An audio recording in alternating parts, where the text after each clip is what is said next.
Hello and welcome. I am Vaibhosha and our today's topic is Loci of Points. So let us begin with the first topic by understanding what is meant by Loci of Point.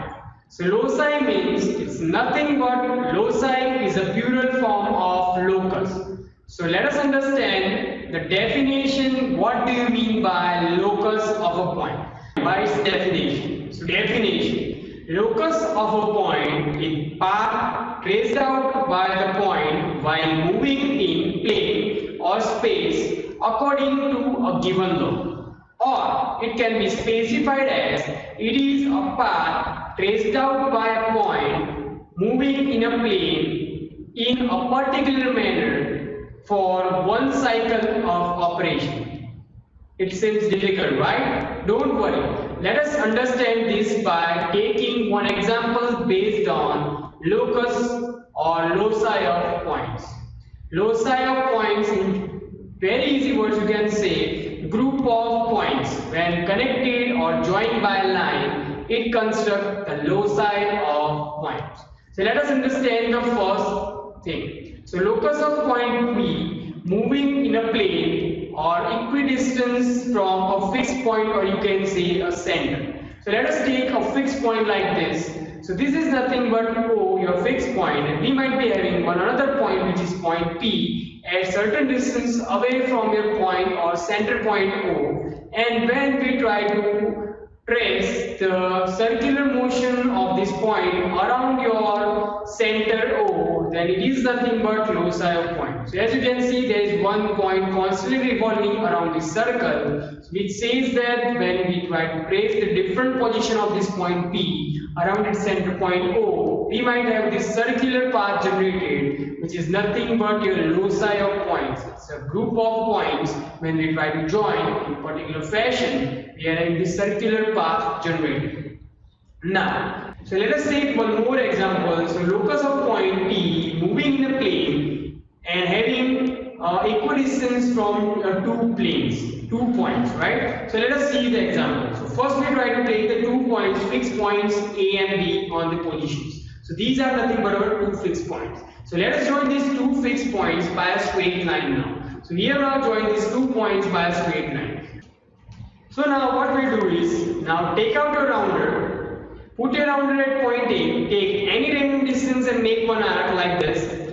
Now take out a rounder and put at B and draw the arc by cutting or intersecting your previously drawn arc. After that, let us draw one vertical line from this both of the arc joining this arc. So which is nothing but what? Which is the line which is equidistant from your point A as well as your point B. So this is nothing but a locus of point P moving in this plane. So let us take this point. So as you can see, we'll be taking one point, and as you can see, it is going up and down on this line, which is showing the locus of point when it is away from 2 fixed points and it is at equal distance. You might be having one straight line as an answer for locus of points for these cases. So we can have either a circular pattern generated by the locus of points, you can see on my left, or you can either generate this straight line depending upon your point is at equidistance from your single point or multiple points, right? Very easy. So problem number 1. So let us read the question and let us look in the diagram also at the same time. So this is our simple slider crank chain mechanism, and we have the example for this mechanism. So let us first understand the problem statement, then we try to understand and correlate with this diagram. So let us read the problem. So in a slider crank mechanism, the connection of rod is 160 mm and crank is 40 mm in length. The other end point of a connecting rod on the slider moves along a straight line passing through the center of crank rotation. Trace the locus of midpoint of the connecting rod. So there are a few of the terms. So let us first understand this term. The circle is nothing but your crank. So it is a different position of crank is shown by the circle. So the smaller portion which is connecting your point A to the center of circle, it is nothing but your crank. Now your AD, the longest link, it is known as your connecting rod, which connects between your crank and your piston here. This is your piston, it is a rectangular portion. Now Point P is the center point of your connecting rod. So these are the terms. So your connecting rod is 160 mm long. That means your length of AB is what? AB is equal to 160 mm. Second, your crank is 40 mm. That means your line connecting from your point A onto your circle to your center point. That means your radius of your circle is what? Which is 40 mm. And here we need to trace the path of your center point P. That means we need to just identify point P into our diagram, and we can trace the different position of your point P while the rotation of this crank. So now what happens? So in IC engine what happens? So when the piston slides in horizontal motion like this, the circle, the point A rotates into the circular fashion on the circle. So here we are having two motions simultaneously. Here there is a horizontal sliding motion of the piston generates a circular motion into your left hand side wheel. So what happens is when the piston moves ahead, the point A comes down, and when the piston moves backwards, the point A moves up. So we might have a circular motion generated into the wheel, and if we try to connect this wheel to your shaft or your wheels onto your vehicle, then your vehicle may run onto the roads. So now what we need to do, just whenever this example, this diagram is given, we need to first draw this diagram in order to start example. So let us first draw one circle with the radius is equal to 40 mm. Why? Because it is said that crank is 40 mm. So crank is the smallest link. So the link from your point A to your center, it is nothing but what? It is your crank. So we have drawn this circle, and when we are drawing the circle, we need to divide the circle into 8 number of equal parts or either 12 number of equal parts. So here in our case, we have divided the circle into 8 number of equal parts by 45 degrees a single part. And if you don't know how to divide the circle into 8 parts, try to follow my previous videos on geometric construction, and you can learn how to divide any circle into 8 number of equal parts or either 12 number of equal parts. So we have drawn this circle. Then after what we need to do? We need to draw a straight line from the center. So we have drawn this straight line, and now what we need to do? So we need to draw a point of your connecting rod, right? So let us draw the point of your connecting rod like this. So we need to draw from each and every point. So here we are having a total of 8 points, while in the diagram there is we are having only A point. So we need to trace different motions of your connecting rod. We have divided this total motion into 8 slow motion parts, and now we will try to trace each of the parts separately. So what we need to do? We need to first draw one line from point number 1 like this. So as we have drawn this line from point number 1, we will be specifying this line as A1 B1, and we will be finding out the midpoint on this line. As you can see, so midpoint is nothing but what? P1. Now then after we will try to draw another line from your point A2. We will try to specify this line as A2 B2, and we will locate point B2 on this. Similarly, we will try to draw the lines from A3, then A4, then we will try to draw the line from A5, then we will try to draw the line from A6, and finally we will try to draw the line from A7, and then after A8. So we have drawn total all the connecting rod lines from A1 till A8. So we are tracing a total of 8 position of your connecting rod, right? So now let us read the example. So here it is said that you need to trace the position of midpoint of the connecting rod. That means we need to change, or we need to trace the different position of your center point. So center point name is what? P. We need to just join the P1, P2, P3, P4 by a dark line. It will give us one curve which is nothing but a locus of point P or locus of midpoint P of your connecting rod A. So let us join this point. So after joining this point, as you can see, we might be having this curve which is nothing but the locus of your midpoint of connecting rod A. Very easy, we have done nothing, we have just plotted this diagram, we have divided the circle into 8 parts, we have divided the complete motion into 8 parts, and answer will come automatically, right? Very easy. So let us move to one another example. Problem number 2. In mechanism shown in figure, crank OA rotates about O and endpoint B of the rod AB slides on a straight line.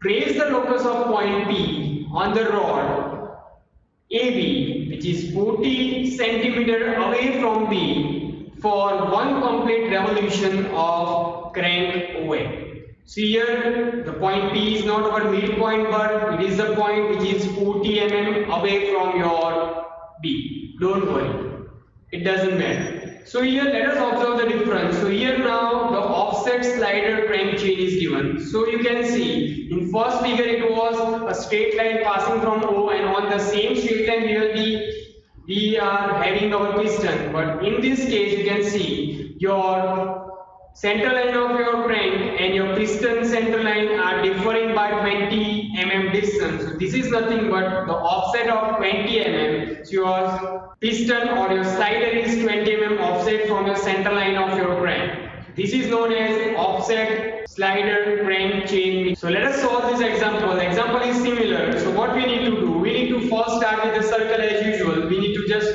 follow this course here same. Then after we will be dividing this circle into 8 number of equal parts. Let us give the numbering as A1, A2, A3, A4, A5, A6, A7 and A8. Then after what we need to do? We need to draw one center line first. Then after you need to draw one another line which is 20 mm apart, because now in this case what happens is your slider would be 20 mm away this line. So in first case what we have done is we have taken the different length of your connecting rod and we have plotted this connecting rod onto a center line of your circle, right? But in this case what happens is, as you can see, your slider is below your center line which is 20 mm below. So now you need to draw your all of the connecting rod onto this new line. That's the only difference. So let us start first. So let us take out your rounder. Let us take the dimension of your connecting rod. So what is the dimension of your connecting rod? Take out from the figure. So let us say here the dimension is given as 160 mm or whatever. So in examination there is certain dimension would be given. So let us say for example 160 mm is given as your connecting rod dimension. So let us take that dimension onto your rounder. Put your rounder at A1 center and try to plot one arc onto this line. So you might be having this line. After getting this line, as this line is from first point, so let us specify this as A1, B1, and let us mark your point P1, which is 40 mm away from your B1. So how to mark your point P1? So you need to use two rounders.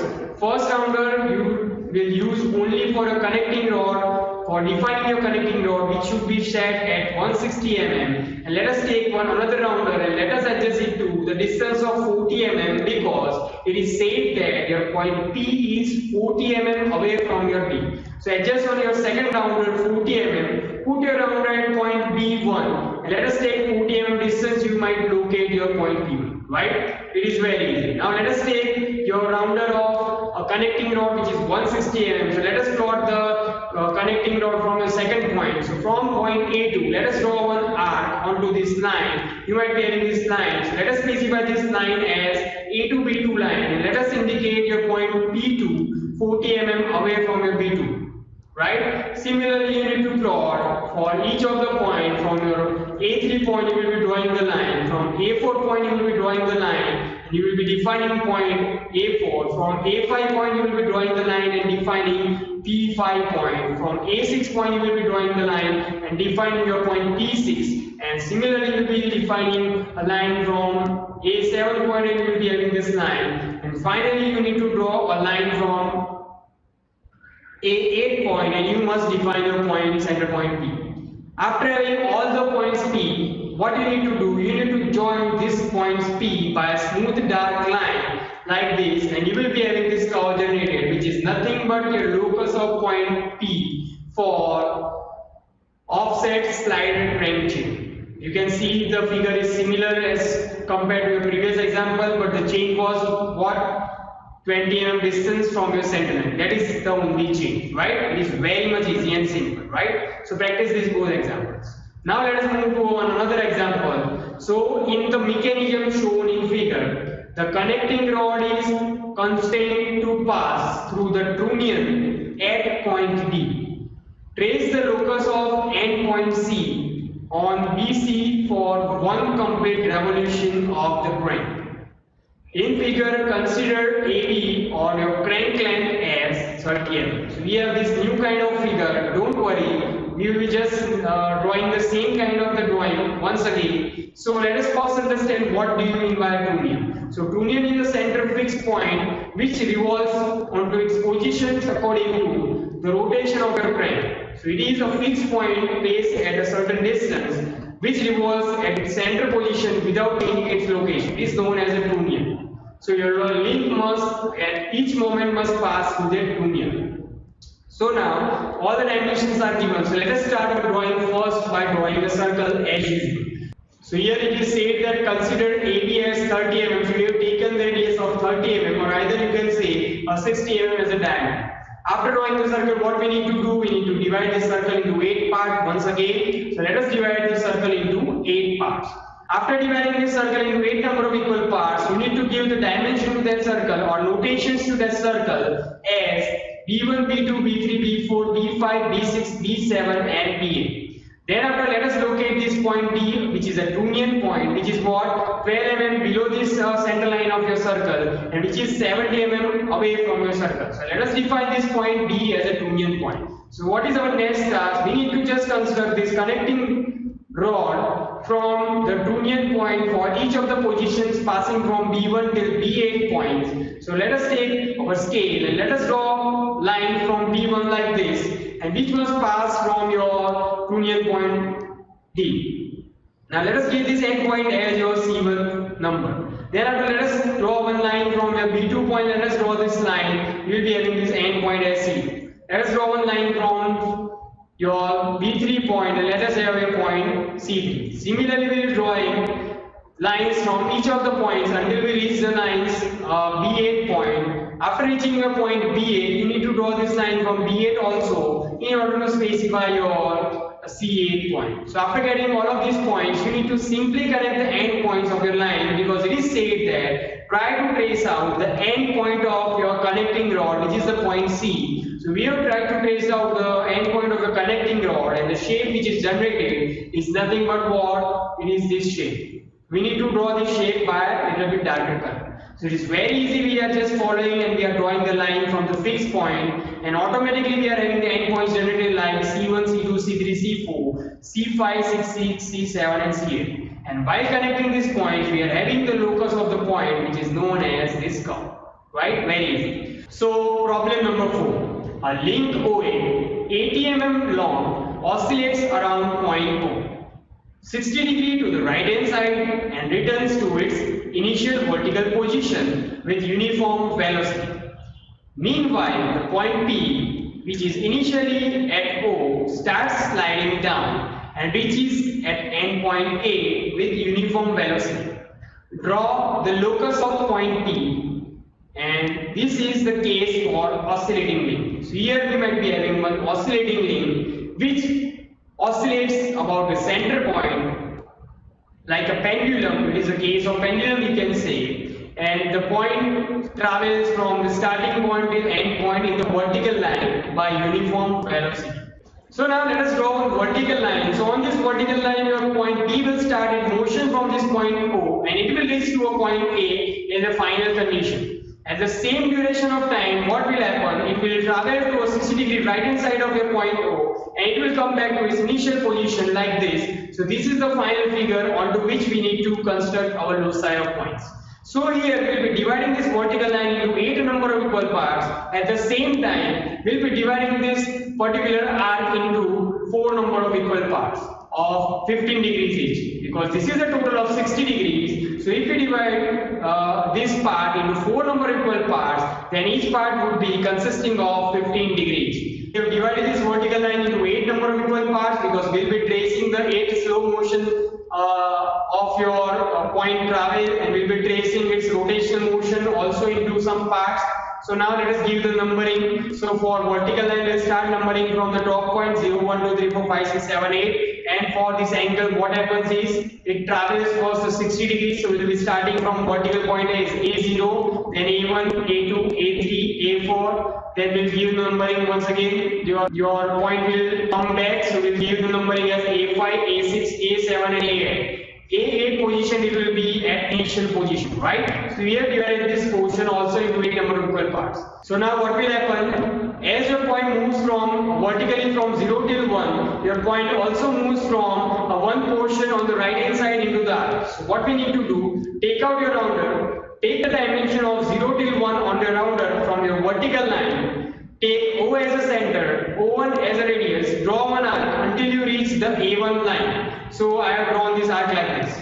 Now for second position, now point moves little bit down from O till 2, and at the same time it may have turned to A2 on the right hand side. So what we need to do, you need to take O as a center, 2 as a radius. Let us draw the arc until you reach A2 line. Similarly, for third position, take O as a center, O3 as a radius, draw one arc until you reach A3 line. Take O as a center, O4 as a radius, draw one arc until you reach the line A4. Then after, take O as a center, O5 as a radius, draw one arc until you reach A5. Then after, let us take O as a center, O6 as a radius, let us draw one arc until you reach A6. Then after, let us take O as a center, O7 as a radius, let us draw arc, and finally your point will reach at final point, right? Then after, let us identify these points. So we'll start first by plotting a target point onto that drawing to specify these points. So these are nothing but the locus of points,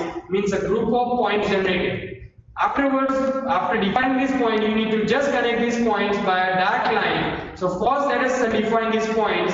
These are the points which are known as P points. So P points initial position what? It is point P as specified at O point, as you can see.